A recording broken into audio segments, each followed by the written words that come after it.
Dieter and Hutch, Tuesday. Nothing else is going on. We're talking 49ers trade deadline, baby. Jake, you just had some breaking news from the San Francisco 49ers. Folks. What's going on? Well, you can punch your ticket, buy your flights to New Orleans because Tashawn Gibson is back. That would be safety to Sean Gibson back on the practice squad, on the practice I presume? squad. Do you know what cruise line he was on when they signed him? Well, he was, I believe, signed with the Jags. And then was suspended to start the year, I believe, for PEDs. I should probably 100% verify that, but I know he was. So the Jags cut him, and the Niners are like, hey, now, come on down. You can go live at the Hilton. So Tashawn Gibson in. Honestly, we'll get into the actual news, which is marginally more important, like legitimately, right. like a total dud of a trade deadline day across the NFL. Not that they should be making trades strictly for the content, but think of the content, folks. Come on. Let's up our game a little bit on these trades. The 49ers, this is not a typo. You will have to double check it. This is going to be a complete pain in the ass for so many of us moving forward in the media space. They traded for Khalil Davis. And Jake, here's the most telling part. They gave up a 2026 7th-round pick.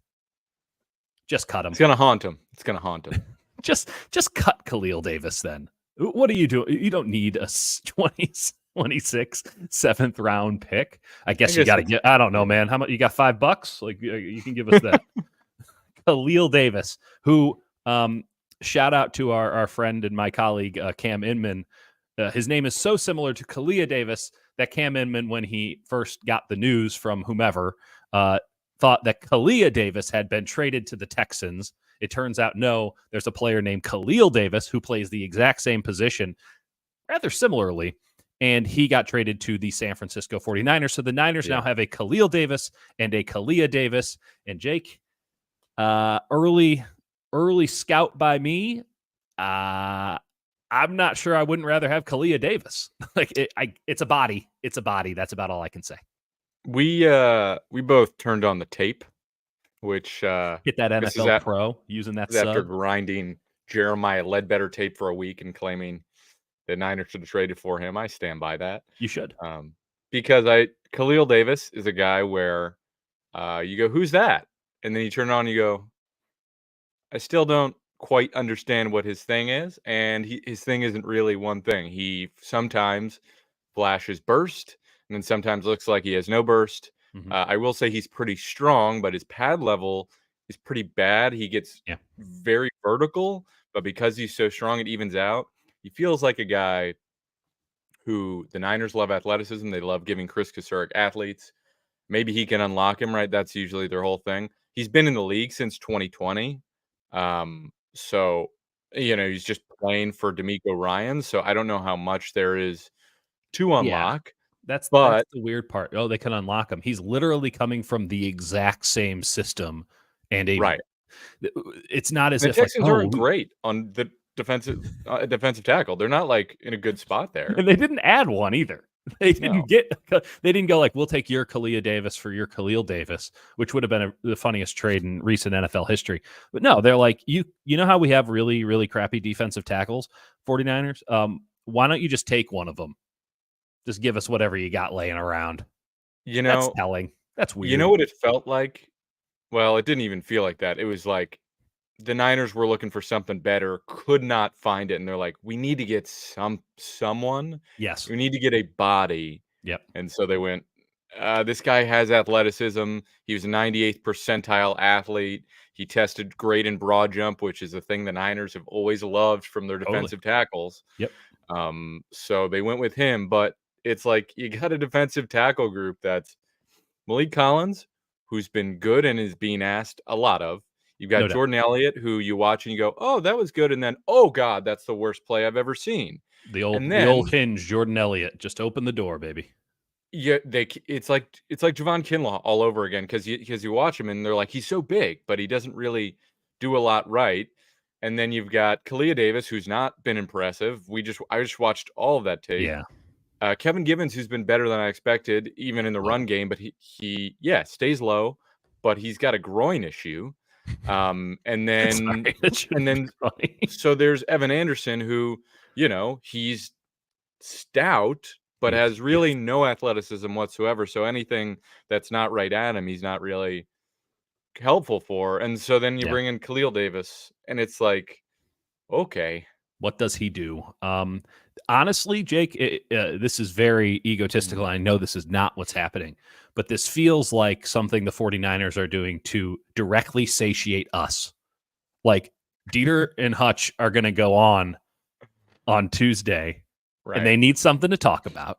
They've been bitching about defensive tackle. And if we want to go even deeper into the media weeds, we'll get a defensive tackle. No one else is actually going to watch the tape on this guy. Right. They'll just look at the stats and they'll be like, can Chris Kusarek unlock him? Not realizing that there's nothing new happening here. It's the same fucking scheme. They're not going to play him at a different position. It's the same shit. So whatever he did in Houston, he'll do here, because Houston, by the way, has the same problems the Niners do. Not enough depth on their defensive line, but one really good defensive lineman in Will Anderson. Well, now you have Nick Bosa.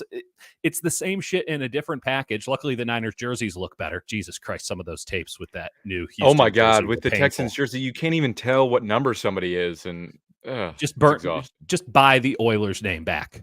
Just buy it back. Right. Okay. It feels like in Madden when you just get these default jerseys and you're 12 years old and you're like, these are sick. These are sick. Until you're a 36-year-old man and you're having to use your monocular to figure out who's who on the line. Not only is it bad enough that we have Khalil Davis and Kalia Davis now, I can't even figure out what fucking number this guy is on certain jerseys. So maybe that changes with the Niners thing. Let's quickly touch base here on Kevin Molina's note. A little different, because Houston wasn't running the same scheme back then, and Amenahu wasn't getting many reps. I get it. It's not to say that Khalil Davis can't turn into something here, but there's just no logical reason to think that he'll be anything different for the 49ers than he was for the Texans. They're two teams in incredibly similar situations that run the exact same scheme. And Houston didn't want him, so why would the 49ers want him other than he's a body? Yeah, I mentioned it in my piece. When I remember, because I went pretty deep on that Amenahu trade when it happened. That's right. And Amenahu at the time actually had pretty wild pressure numbers. He was getting limited reps. The Texans were kind of a mess.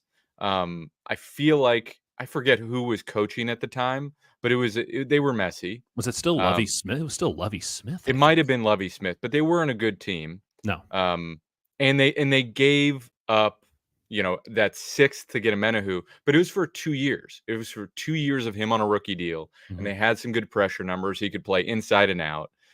This is a future seventh for a guy that no one has really had a lot of interest in.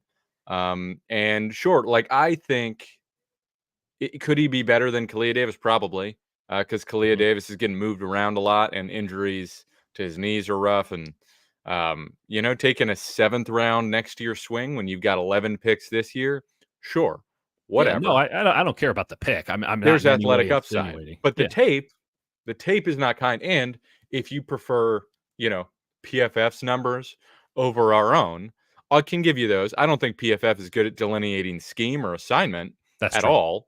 But PFF, they give him a 53.5 grade. That's 91 out of 134 defensive tackles.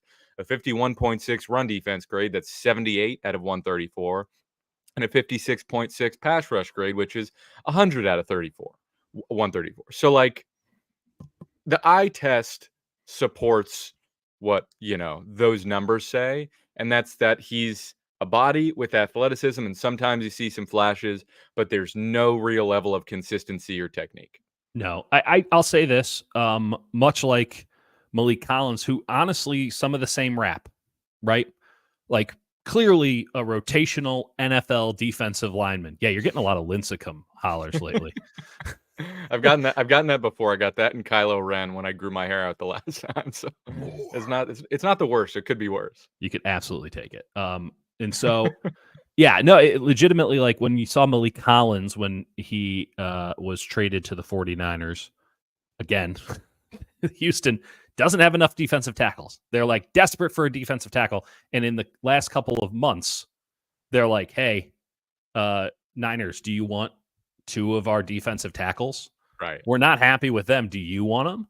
And that doesn't feel like the correct order of process for a team that, one, thinks that they're going to the Super Bowl in the 4-4 49ers, and the other one, which is a team on the up, that really shouldn't be like just jettisoning talent, because why would they? Like, what's the upside of that? Who are they putting in? So I do find the fact that they've now made 2 trades with the Texans for defensive tackles strange. It is odd. It's really odd, unimaginative.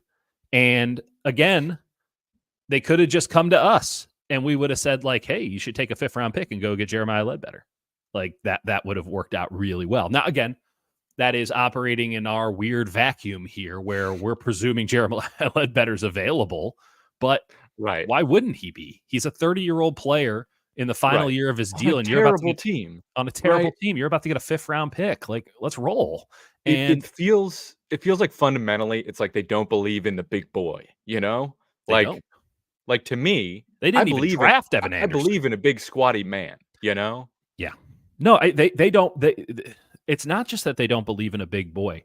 They do believe in a big boy so long as that big boy somehow has the ability to burst through the line. They want gap splitters to a fault. The fault has clearly been shown, and yet they're still doubling down on gap splitters. That's what Khalil Davis does. He splits gaps because he's crazy athletic. Put him at Sam linebacker, he'd be fun as fuck. I mean, he literally was the same linebacker in college at UCF. I mean, he's really fast.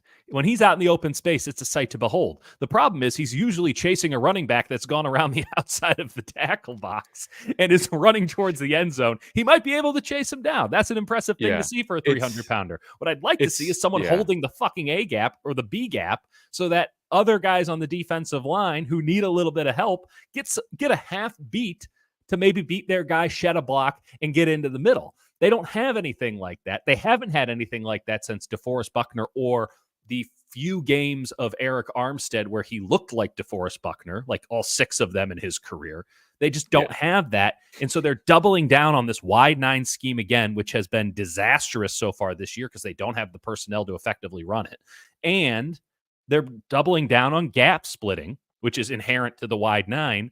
And it's just, you're just asking to give up 5 yards a carry and nothing changes by adding another body, just another Kalia Davis. Right. It's like their calculus is it's sort of like the fundamental calculation of, okay, we run this and it's great for our pass rush and it lets our guys get loose. And sometimes we can run some fun stunts off of this that take forever to develop. But like when it's going, like the pass rush looks great. You can play simple in coverage, but when it's not great, and it asks a lot of your DBs and their corners, luckily, have been pretty good. Yeah. But it also means you need a second linebacker who has to really be able to take on a lineman, because what happens is like they get double teams inside and they don't have guys that can even hold up for a second. And then one of those interior offensive linemen releases to the second level, seals off your linebackers. And then you've got a lot of 12, 8-yard gains up the middle. And even if it's just like a 4-yard gain, it's kind of rough. If we just call it a front 6, presuming you're in a nickel formation, you can have 2 of the 3. You need 2 of the 3. You need either good tackles, good linebackers, or good defensive ends. You need to have 2 of the 3. If you're going to sacrifice a defensive tackle, you need to have great ends and great linebackers. And if you're going to sacrifice an end, say like the Kansas City Chiefs, you need to have great tackles and great linebackers. If you don't want to have good linebackers, you better have a bitch in line across the front. The 49ers cannot say in good conscience that they have a plus at anything. They have 2 very good players, elite level players at end and at linebacker, but their gains are negated in a lot of ways by the guys who play opposite them at that position. Nick Bosa can get double teamed every play. There's no reason that a team doesn't do that. We're leaving Leonard Floyd one-on-one. Great. That's a win. Oh, no, we might not have the ability to stuff the middle of the line. Who cares? They've already run past the play. Oh, no, we might not be able to get a body on the second linebacker. You don't want a body on Devondre Campbell. You honestly want to keep him out in space, make him think about stuff because he's real slow.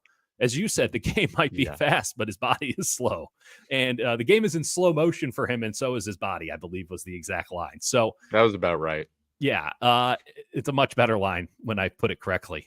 It's this is the issue. And the idea that, oh, well, Leonard Floyd will come back in the second half. Okay, let's ask the longtime veteran to play better football in the second half of the season. Perhaps. Unlikely. Or, Robert Beal. Sam Aquanu, maybe. I'm not going to negate Sam Aquanu, but they've had to move Sam Aquanu on to the inside. So I guess they don't have to do that. They put him at 3-tech like he did at Maryland because they don't have a lot of options. And maybe that changes now that you have another Davis. Maybe having two Davi is better than just one, and now you don't have to move Aquanu to the inside. But okay, Dre Greenlaw is going to come back eventually. It's not this week. It's not next week, and it's probably not the week after that. But around Thanksgiving, you might have a Dre Greenlaw back. What's that going to look like? Off an Achilles, it's just like it feels like a trade deadline where they did the thing that we sort of and it's not even that I blame them. I actually think it's pretty reasonable. Yeah. Like, I think it's a pretty reasonable way to handle it. I just don't know about the defensive tackle they got. Maybe, who knows? Maybe they asked about Jeremiah Ledbetter and they were told by their former GM to take a hike. Yeah, maybe Trent Baalke doesn't take phone calls from 408 area codes. Who knows? But it was not an inspiring approach. It was very much like, well, do we really want to double down, or do we have some good rookies and, maybe let's have more good rookies next year because, we can't get anything that's really going to fundamentally change us. It's like, would they get a fourth wide receiver, an extra defensive end? I don't know. I have no qualms with sticking what you have at wide receiver. I think a lot of folks were in on defensive end. I thought that, it'd probably been nice to get one of those too. Those don't come cheap. They obviously are a little bit snake bitten and a little bit skittish from last year's experiment with just bringing in defensive ends. Their thought is that Yetur Gross-Matos is going to come back and that can help there as well. And perhaps it can. At least it takes snaps away from Robert Beal, who, let me know when he does something, folks. I'm really looking for it. The irony is, as I was saying earlier, this feels like something they would do to assuage us and be like, oh, well, look at his RAS score. Like, wow, right. So athletic. And I guess what they didn't think is that we'd actually turn on the film and be like, which one is he again? I mean, I put on all of his stops in the last 2 years. And even then I'm like, who? Where? Oh, is he on the right guard? Oh, okay. He was supposed to be getting the run stop there. He's an unimpressive player in a scheme that is the exact same with a crazy amount of athleticism. You see it, but it doesn't translate. Robert Beal has a crazy amount of athleticism. Again, let me know when it translates. So yeah, I just think it's a team that, again, I'm not blaming them. I think got to get the body. Listen, I laid out the case for a bunch of fringe moves, right? I was like, maybe the Jets would trade Jamie Sherwood, even though they might want to actually keep him and re-sign him. Yeah. Good player, familiar scheme. Hard to get a linebacker and feel good about him. Maybe you can get a better defensive tackle. They clearly tried and came up empty. Yeah. Defensive end, I was like, they're going to get Yetur Gross-Matos back, and that's sort of their bet. They invested in the offseason, and so they sort of have to stick with that bet. And then, you could get a fourth wide receiver, but how much is it worth to go get a fourth wide receiver? So I kind of get their approach. It feels like, well, our entire hope for this season relies on the Achilles of Christian McCaffrey, and that has not fundamentally changed. No. So that's fun.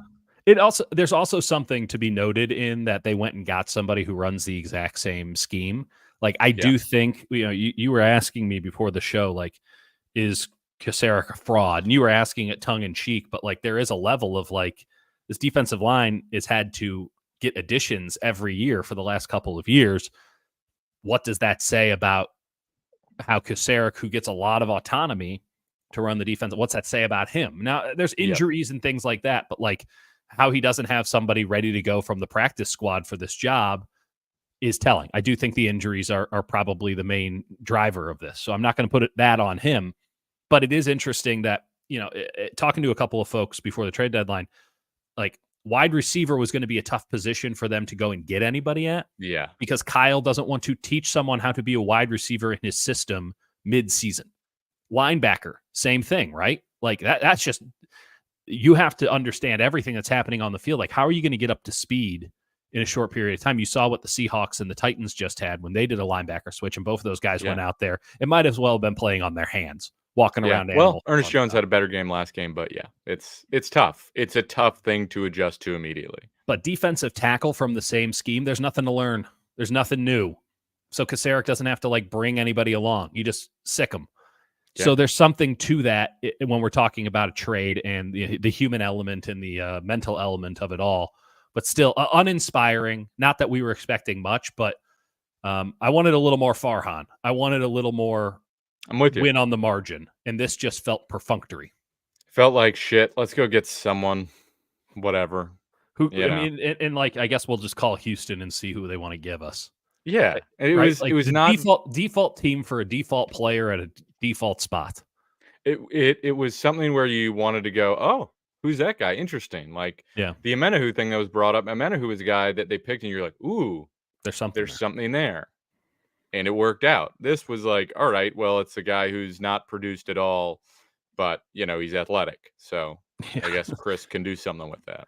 I suppose, and perhaps he can. Maybe it's just hard for me to believe that this is going to turn into anything that's going to impact the season, other than 10 snaps a game. He can be a body in there, and they don't have to play Evan Anderson, or they don't have to play Kevin Givens, who maybe is more injured than they're letting on. It's a body. It's just a body. I thought he was going to end up on IR last time. He was like, "Oh, we made a move for Givens," and after the team said nothing about Givens, and we didn't know he was hurt. So. Yeah. Niners just released Jalen Graham and Anders Carlson. So I guess Jake Moody is on the mend, or they're just done with Anders Carlson, and they'll do it again in another couple of days. The Jalen Graham one, he was the last guy on the roster. Yeah.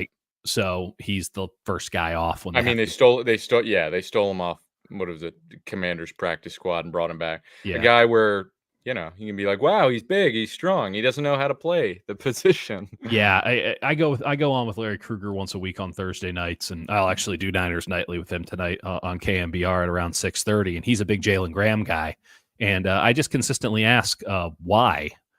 And he talks about all these things. It's not to go in on Larry. Larry's a big fan of the players that we haven't seen yet, but like in Jalen Graham's case, like we have seen him, and this is the same thing with the Khalil Davis. If this guy was a prospect, you and I would be drooling. We'd be all over him because 100%. Crazy athleticism. You can do something here. But then the problem is, and this is somewhat of the problem I have with Yetur Gross-Matos. They're like, oh, so projectable. And I'm like, then why hasn't he done anything at the NFL level? And you can make the argument, he was on Carolina and they suck. Okay, well, that's an argument. I have to hear that out. I have to acknowledge that that's a possibility.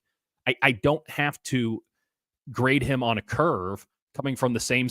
I'm repeating myself ad nauseum here. But like with Jalen Graham in this case, like I've seen him in training camp every year for 3 years, it seems. He's never once flashed to me. I disagree that he's not flashed. He's made some big plays. He also will get, cleared out because he's coming in too hot. Yeah. That seems to be an MO for the 49ers linebackers these days. So, okay. Let's lay out what we have going on here. It's Tuesday. Tomorrow will be at 49-49. And the presumption is that Christian McCaffrey is going to practice, that Christian McCaffrey will be in a ramp-up period to possibly play on Sunday. Yeah. I'm with you 100%.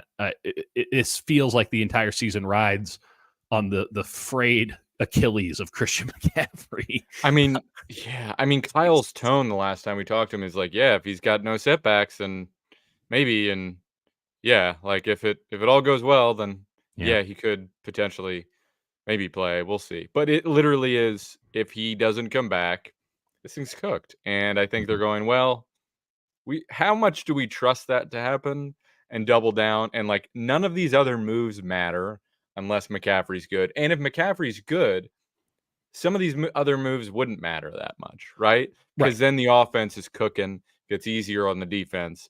And, you just look a lot more like what you were on offense last year. So that's problem solved. Well, yeah, last year they had the best offense in the NFL. And this year they're pretty average because they can't beat man-to-man.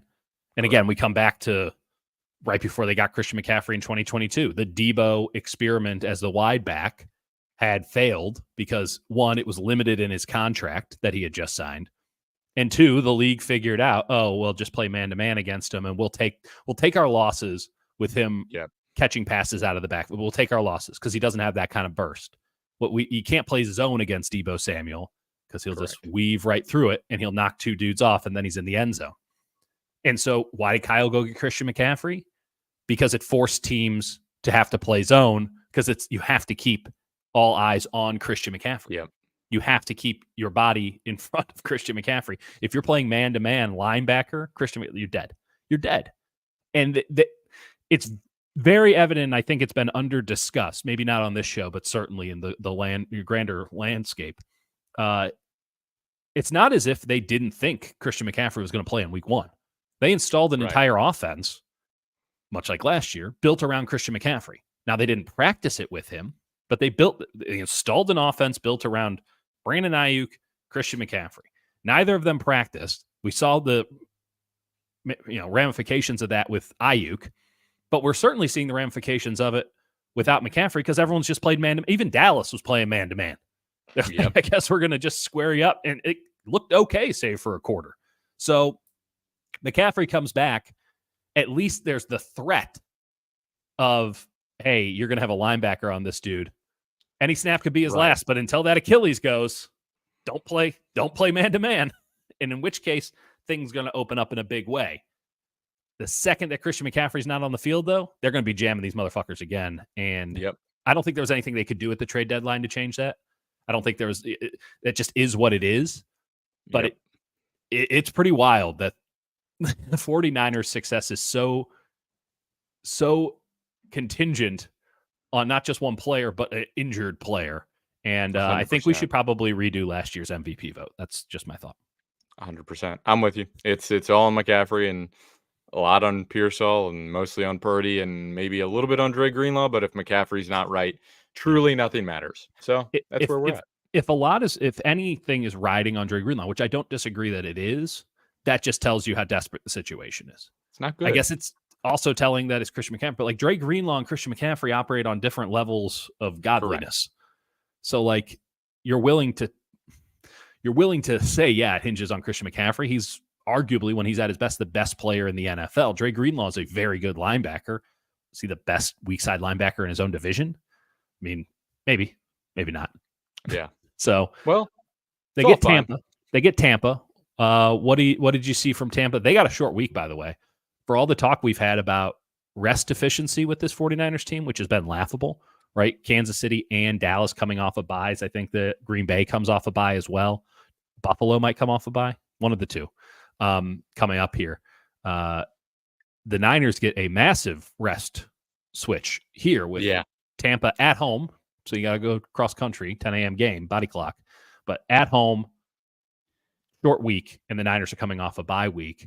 But, Tampa gave Kansas City a pretty good run there yesterday. Tampa's a tough team, regardless of who they have. They're just physical and tough. But, listen, they gave Kansas City a run for their money. Clock management wasn't great. Baker's been good. Mm-hmm. I still would gut feeling go with the Niners in that game, but I gotta watch more of it. Obviously, didn't see the all 22. So your thoughts on Gibson coming back? We joked about it, but does it? It can't hurt. Can't hurt to have a safety that you trust. It can't hurt. I was joking about it just because it's like, oh, this is going to solve it, which obviously is not the case. If only we had Tayshaun Gibson. But 4-4 on the year. It can't hurt. He knows the system.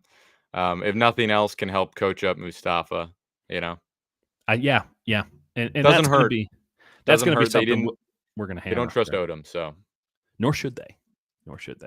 On special teams or on defense. But, it'll be interesting to see what they say. I will say the best development the Niners have done, the biggest change that they've made, moving Thursday availabilities up, Jake.